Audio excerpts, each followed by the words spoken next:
एक बहुत समय पहले की बात है। रामपुर नाम के एक गांव में एक किसान रमेश रहता था। वह रोज सुबह उठकर दूर किसी नदी से स्वच्छ जल लाने जाया करता था।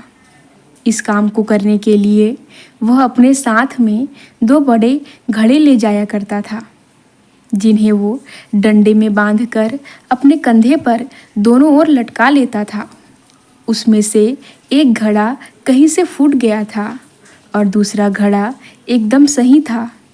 इस वजह से रोज घर पहुंचते पहुंचते रमेश के पास केवल 1.5 घड़ा पानी ही बच पाता था। ऐसा 2 सालों से चल रहा था।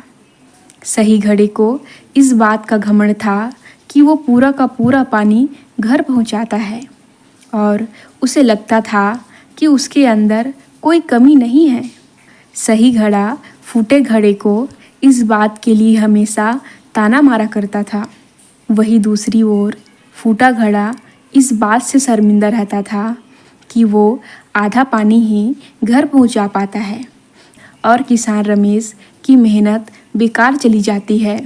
फूटा घड़ा इस सब के बारे में सोचकर बहुत परेशान रहने लगा और एक दिन उससे रहा नहीं गया।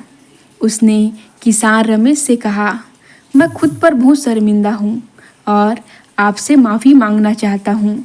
क्यों? रमेश ने पूछा। तुम किस बात से शर्मिंदा हो?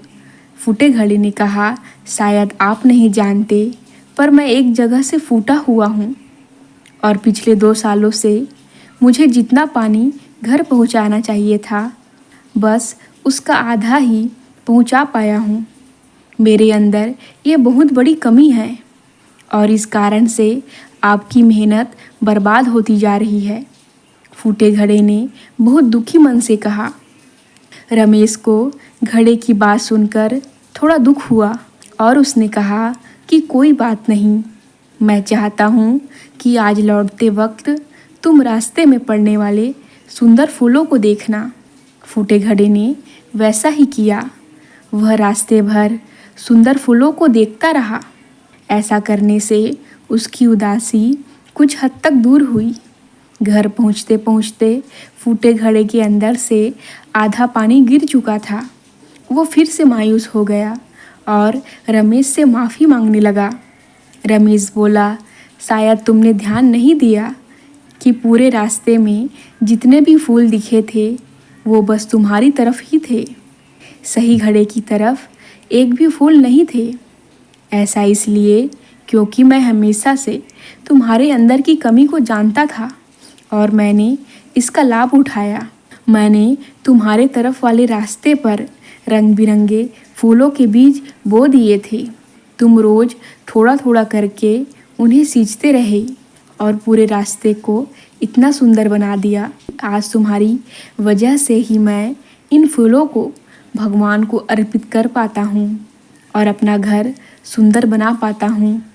तुम ही सोचो, अगर तुम जैसे हो वैसे नहीं होते तो क्या मैं ये सब कुछ कर पाता? दोस्तों, सभी के अंदर कुछ ना कुछ कमी ज़रूर होती है, पर यही अधूरापन हमें दूसरों से अलग करती है।